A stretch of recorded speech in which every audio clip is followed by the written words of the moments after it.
Formal na ang gi-turnover ang hamugaway ug limpyo nga renovated nga mga pansayan nga anaa sa Mandawi City Health Compound. Ani ang report ni Nico Sereno.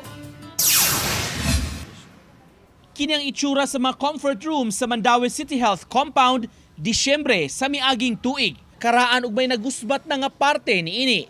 Tungod sa maong kondisyon sa CR, may pipilang nakakwestiyon sa estado niini.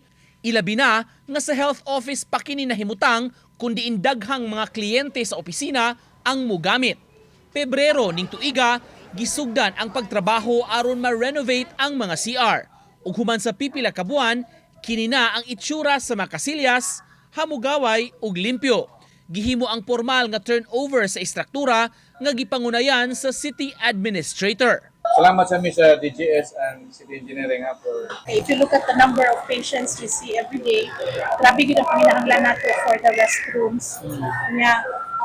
So mas limpyo na siya ron, mas dako, mas daghan na sa siya o mga kanang pwede magamit na sa atong mga patients. Adlaw-adlaw daghan ang mudagsa sa City Health para sa mga check-up ingon man sa Animal Bite Center aron magpa-inject og anti-rabies.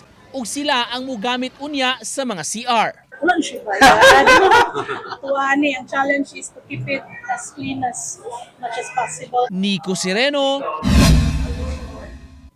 Balitang Bisdak.